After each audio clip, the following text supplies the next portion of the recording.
adverts. They're everywhere these days, so if you want some adverts, we'll sell you some. Right now, we have a wide range of adverts to piss off your viewing audience. A wide range, a very wide range. Like this one, it appears before the video. And don't think about pressing that skip button, because if you do, we'll kick off and hire a team of highly paid solicitors to sue you for pressing the skip button and not buying our products, which try to sell you more products. And don't think about installing ad blocker. We have a highly trained team of programmers that will detect ad blocker and bring up an annoying message preventing you from interacting with the web page anymore until you turn it off.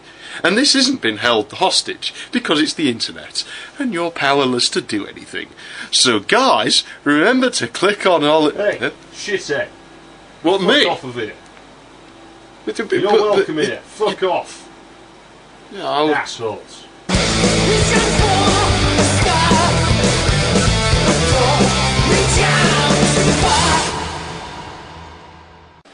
Hello everyone, I'm High Treason, and this is a review of the game I recently revisited. Now it's weird because I also recently managed to rake out the keyboard, mouse and joystick that I was using back when I first played it. But yeah, anyway, let's get a look at the game. Oh, and don't worry about the stupid ad guy. I killed him. The game we are looking at is Dark Forces, or Star Wars Dark Forces to be precise. It's an FPS game from the mid-90s, and it's considered one of many so-called Doom clones. I'm not sure it's entirely right to call it a Doom clone, but the reasons for this will become clear as we look at the game in more detail. This box is a good thing. They were obviously confident about the game, as they used screenshots from it on the box. Some games were still using images that were for illustrative purposes only, a bit like the logos on Atari cartridges. This game was made by LucasArts, in case you were wondering. Behind a veil of secrecy, the Empire is creating a doomsday army, one that, if finished, will become the final cog in the Empire's arsenal. Ass. Of terror and domination. Apparently, it runs even better on a Pentium. I'm going to take the game's word for it because I'm using an AMD K5 PR166 for this. That's right, Katyusha's had a few little upgrades since the video we did. Inside the box is the usual stuff, some of it might be missing for all I know. There's reference card, manual, CD, also a boot disc and a receipt. $39.99, damn, my dad paid a lot for this back in the day. Yeah, this might be the first proper FPS I ever actually played. System requirements are fairly normal for the time. You need a 386DX minimum. I've never tried on one, but that's less than Doom, which requires a 486. However, you do need 8MB of RAM to run Dark Forces, and 3.5MB of hard drive, for minimal installs at least. You need a CD-ROM driver loaded to install and play as well. There is a way around this, with some ancient crack and trainer that I've got lying around somewhere, but I won't be using that in this video. The install is good, there are enough options to change, but it's simple enough that you'd have to be pretty thick to get something wrong, or at least unfamiliar with operating a computer from that time. It gives you the option of creating a boot disk for playing the game. This makes a floppy disk with a basic DOS installation and startup files configured for the game. I don't need to do this. It also sets the sound up for you. It pretty much detects everything automatically, although you can change settings if you want to. This is one of the few games I have that support this MT32. That was a total fucking waste of money. As well as Sound Canvas, AdLib, Sound Blaster and Gravis Ultrasound, not to mention a few more. Play with a Gravis or a Sound Canvas for the best results in my opinion, though I do like the FM synth on the Sound Blaster and AdLib cards. There isn't an option for starting the game in the installer, but when you exit the installer it does drop you into the game's installed directory, so you just have to type dark and it should run. You should probably load a mouse driver, but the game is usable without one. I've got a lot to say about this game, so I'm going to break it into sections, and basically the ones from the scoring system at the end, and of course at the end we will summarise them. So graphics. Right from the start, it looks good. The game seems to run at 720 by 400, which is quite a lot higher than most FPS games of its time, I'd certainly challenge you to run Duke Nukem 3D above 640 by 480 on an equivalent system. Remember that 486 video I did? Yeah, that was really not that good. And that was running at 320 by 200, so it runs smooth, this game. Very impressive straight away. The first thing you see are these cutscenes though. They're pre-rendered, but cutscenes, and cutscenes of good length with dialogue and cutscene-y stuff. I mean, keep in mind this game's from around 1994, 1995, so it predates Duke Nukem 3D, which was praised for the short little cutscenes it has. But look at these ones, and you've got the classic Star Wars scroller, the ships flying by, the credits, and later the stories told through these. And the guy there, well, we'll get onto him soon. Firstly though, starting the game, and look at this, it beats the shit out of Doom a bit in my opinion anyway. Textures are really well done most of the time, and occasionally the odd one's out of alignment, but that just happened in games back then. It rarely does it look awful. Quickly you'll notice that the enemies and items are made of sprites like any other game, at this point at least, but what's this? I finished the first level and there's a polygon ship. There are other polygon objects in the game, some of which have animations. Some are enemies or platforms you can walk on, and others are used for decorations. Check this thing. How did they even do that? There's a lighting model of sorts in the game. It is shading based like other games of its time, but there's a kind of more natural curve to this one. It makes it look a bit more realistic and believable than in, say, Doom, and in places Duke 3D. It's somewhere between Duke 3D and Blood, though it has some trade-offs where it's better than both at one thing and lacking in another, so it depends on what you think is more important, I suppose. And speaking of Duke 3D, I think the developers must have played this game. I mean, look, we know early Duke 3D versions from 1995, given that it isn't Lame Duke, had this flashlight in them. We don't believe it ever worked. Well, this game's got a headlight. There'll be more on the mechanics of the headlight and other things later, although if you look at it you can see how cool the effect is for a game of this time. Duke 3D's source code also mentions IR goggles, and we got night vision goggles, which are pretty much the same thing, but this game has IR goggles. Well, why do we need those when we've got a headlight? I said we'll discuss the mechanics shortly, and believe me we will, because there's quite a bit to say on that. Did I mention there's also fog effects?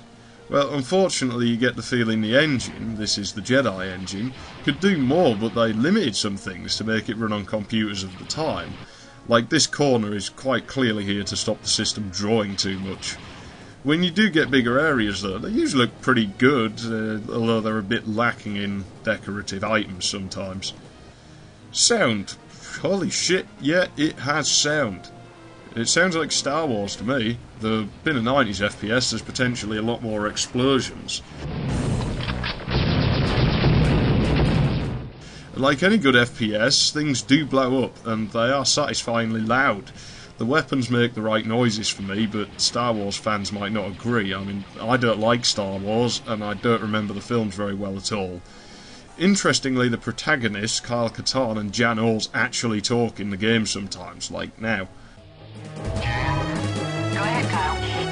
Looks like I found something that can help us out. Get back to the landing pad and I'll meet you there. I don't really know of any other games that have done this already, at least not FPS games.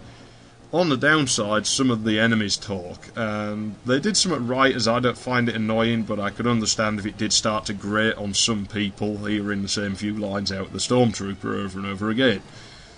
Machines and stuff make the right kind of sounds too. Everything seems consistent and fits together. The only gripe I could have is that some of the sound effects that loop on moving objects are a little bit short, but they sound okay. As for the music, it sounds good on everything I've tried it with, that being Adlib, Gravis, MT32, Sound Canvas, and once even my Yamaha MU90R. It certainly sounds like Star Wars music, and it even does have the theme in the opening scroller that tells the story, though there are quite a few original pieces for the game as well. Apparently the music was done by a guy named Clint Bajarkian. I hope I pronounced that properly. Anyway, good job dude, however your name's pronounced.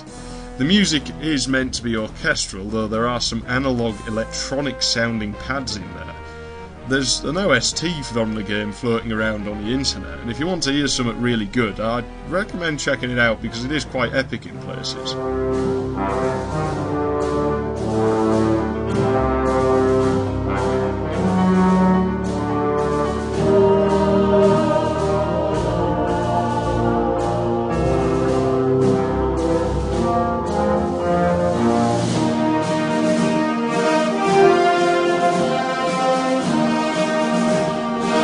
Music doesn't just play though, it's an interactive soundtrack and it takes advantage of how hardware at that time worked. The music's generally broken into segments if you were to dismantle the game, and what the game will do is it will change what's playing based on what's going on, so you'll get slow music whilst you're snooping around in the dark on your own, but should you encounter some enemies and start running around firing guns, then it'll ramp the volume up and the music will become more aggressive.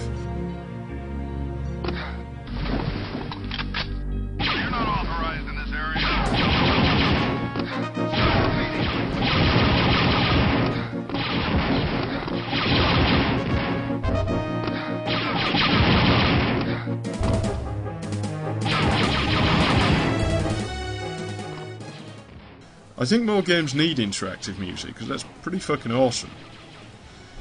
The atmosphere. Again, this is very well done. You can actually feel the level, if that makes sense. A lot of FPS games lack any atmosphere at all, but some small number of them get it right, and this one just about does it. It does feel like I'm creeping about in the base of an evil empire, or in an oppressive environment like a prison. The music and graphics help immensely with this, not to mention there are ambient sounds. Maybe I should have mentioned them back in the sound section. Like here, you can hear wind or running water, and if I couldn't see the game, I could probably form a good idea of where I was, that being this desolate, icy landscape.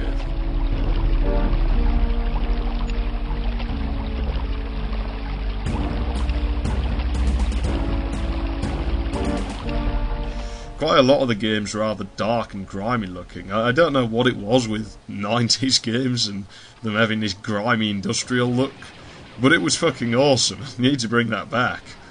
I mean, look, there's Star Wars graffiti here. This place is fucking ghetto. Story and design. Well, what can I say on this? A hell of a lot, actually.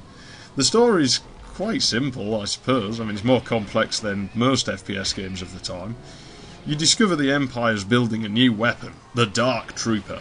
Naturally, Kyle Katarn isn't amused and has to go and mess up the Empire's property, or find clues and stop them. You know full well you're going to encounter one of these Dark Troopers. The story's told in mission briefing text, images, as well as the many cutscenes that are in the game. Dark Troopers don't scare Kyle Katarn, because nobody messes with Kyle Katarn. Kyle Katarn doesn't use the Force uses Kyle Katarn. Vader tried to force choke Kyle Katarn once, but his fingers snapped. Yeah, so this guy's basically Chuck Norris's dad or something. He even did look a bit like him once he grew a beard in some of his later appearances. This is the guy you play as, and he doesn't mess about. He used to work for the Empire as an Imperial Stormtrooper, but they pissed him off for some reason, and so he defected to the Alliance. His story takes place kind of alongside the first movie, or is that the fourth? It's called A New Hope, whichever number you want to apply to it. Anyway, his first mission is to steal the Death Star plans. The Death Star wasn't meant to have a weakness. They planned for Kyle Katarn to stand in front of the ventilation shaft. Okay, I'll knock it off with the Chuck Norris facts. So, that's a good start. We already know this guy doesn't mind blowing things up. In fact, he's quite good at it. From here you learn of the Dark Trooper and have to track down the clues or blow things up. Mostly blow things up. The clues are usually items, like weapon or material of some kind, though sometimes you have to find a person. The game features objectives, and they're quite hard not to do, but it makes it a bit more non-linear than Doom. A good kind of non-linear, not the Redneck Rampage kind, because that implementation just sucked ass. Generally you have to return to the ship at the end of the mission, and the game does give you more enemies to blast, and with the multiple paths to explore, it isn't really that tedious in my opinion. It actually just offers more gameplay. Fans of Star Wars criticise the story for several reasons, the most common one I heard being that he wanted to play as Luke Skywalker. What a fucking puffer. I didn't want the movie story in my games. But if you want that, play the SNES version for that. I mean, that game's good, but I like the way this game does it. I think if they'd attempted to copy the film, it wouldn't have lived up to expectations, and by giving us something new, something different, we really didn't know what to expect. It usually takes me at least 20 minutes per level. Many people criticise the small number of levels, as there are only 14 in total, and no secret levels.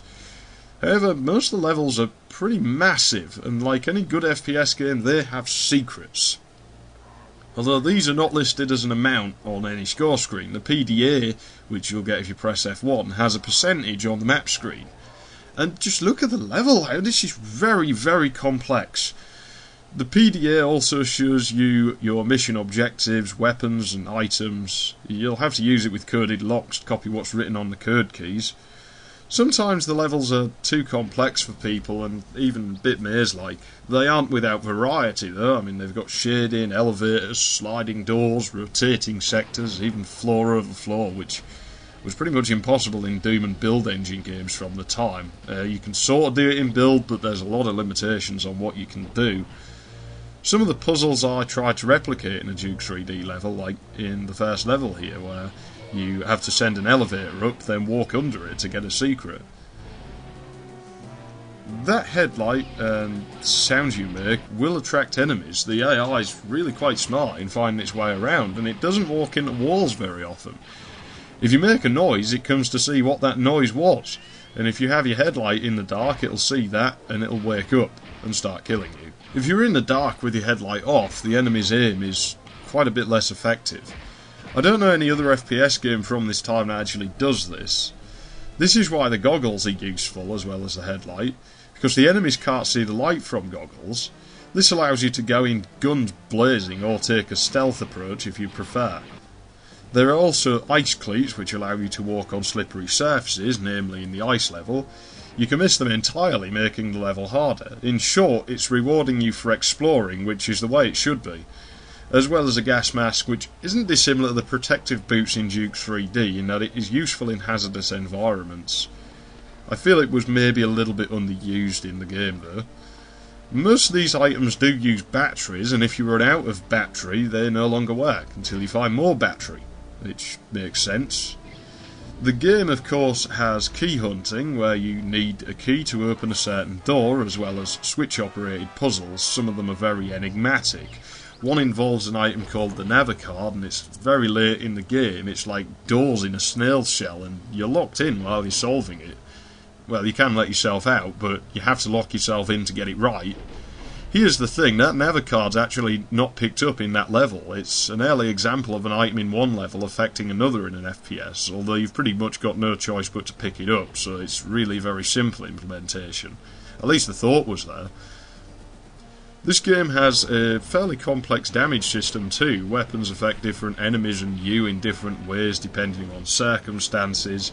You have armour, which are shields, which they do make you take less damage, and you can get supercharges for these, and your guns, which last for a limited time.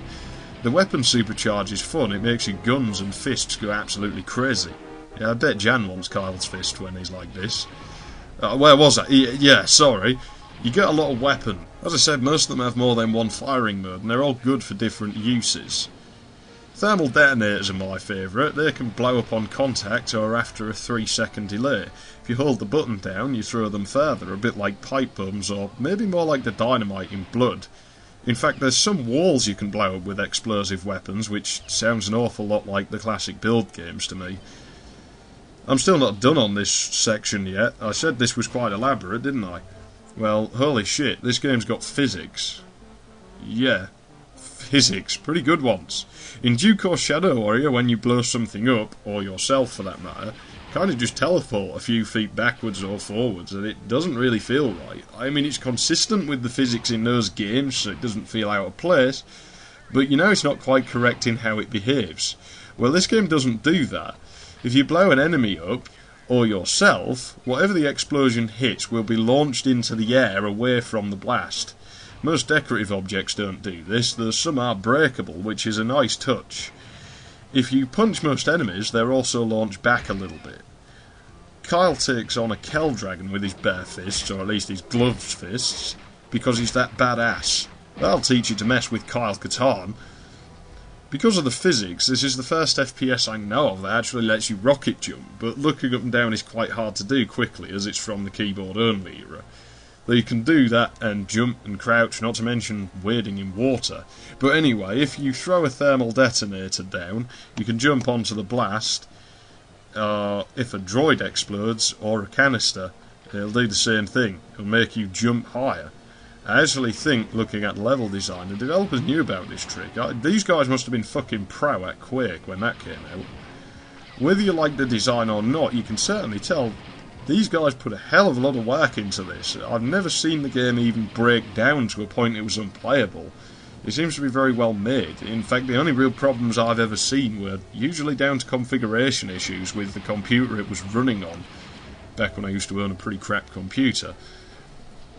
On another note, there's also no manual saving. Instead, you have an agent name. It's a profile of sorts. You enter your name and it remembers what level you got up to and the difficulty you beat the levels on.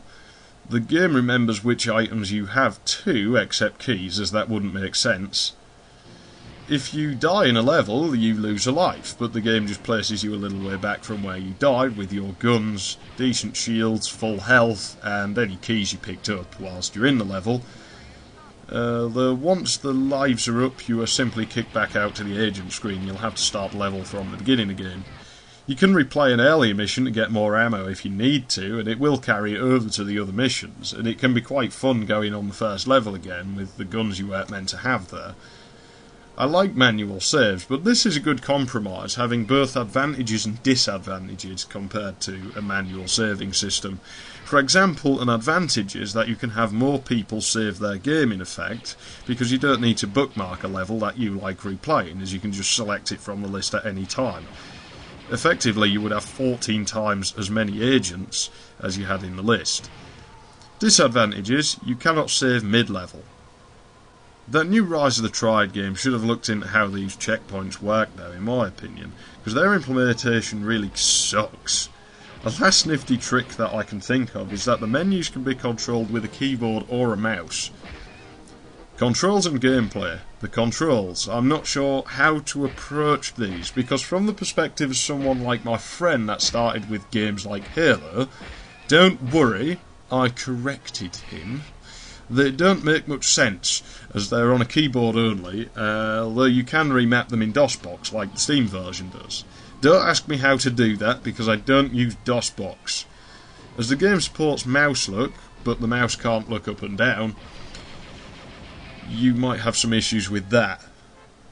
To me though, the controls make sense the way they were intended to be. Here's what they look like in the manual. They're quite typical for an FPS that was meant for keyboard-only play, and you should be fine if you're familiar with those. You have both run and slow down buttons, which is neat. I think Kyle's slow speed is still faster than running speed in a lot of modern FPS games anyway. Gameplay is absolutely solid if you like what it does. I do. I mean, there's enough action, you can always turn up the difficulty for even more. Enemies come at you in huge numbers late in the game. Detonators and lasers fly everywhere. It's absolutely chaotic.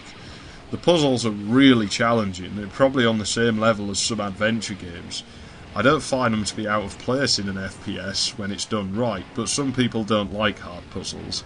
And it's just a matter of opinion, so you've every right not to agree with me, but I think they're quite innovative and fun. The game usually provides you with more enemies as you work through them anyway, so you shouldn't get too bored. If you're getting shot at, you're probably doing the puzzle right. I can't think of many ways that they could have actually improved things. I suppose they could have added better mouse look or something, but overall they did well. I still think Duke 3D's team played this, otherwise there's a hell of a lot of coincidences. Hey, can you remember that shuttle in the symmetrical space level? Yeah, that moved. Yeah, this game has one too. That's a bit weird, that.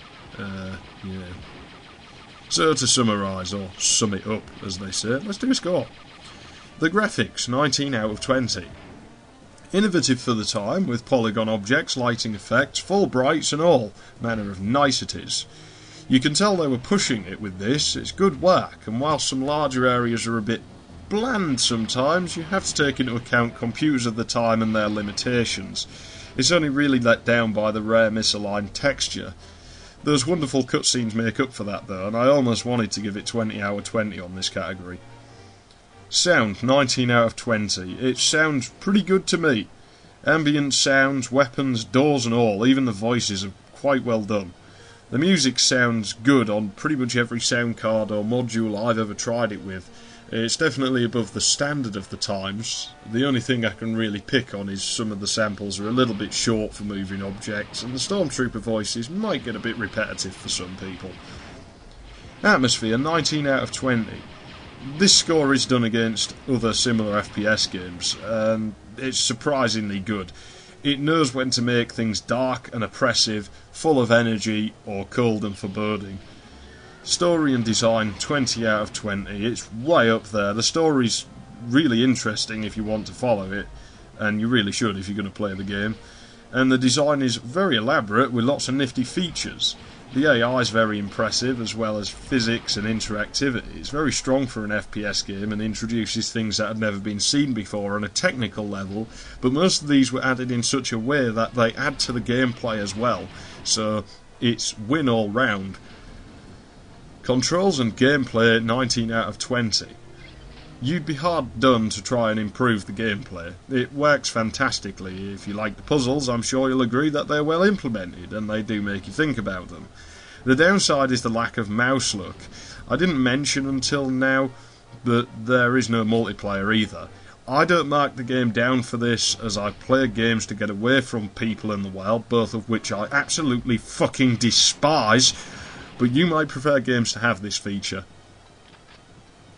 So to summarise the score, graphics 19 out of 20, sound is 19 out of 20, atmosphere 19 out of 20, story and design 20 out of 20, controls and gameplay 19 out of 20. That brings our total score for this game to 96 out of 100, and this game gets my seal of approval, or it would if I actually had one. Remember, a review is just the opinion of some guy on the internet who you don't even know, so you should probably look at other people's opinions if you aren't sure you value mine all that much. So is Dark Forces for MS-DOS any good? Well, yeah, actually I think it's very good. And for only £3.49 on Steam, you can't really go wrong if you decide to give it a go. I don't know how much it would cost for an actual disc second hand like mine, you know, or where you'd even find one. eBay presumably, and I can't speak for the PS1 version because I've never played it, although I've heard the frame rates aren't so good in it, and there's a few other things, but I mean I'm not forming too much of an opinion on that. I've never played it, so yeah, give it a go. I'm High Treason. Thanks for watching. I'll see you again soon. And as a last note, I recently started a Let's Play of this over on my Let's Play channel, so if you want to have a look at that and spoil the game for yourself, I'll leave a link in the description, but I think everyone who's interested in that's already over there anyway. Yeah, so, yeah, I'm High Treason. I'll see you later.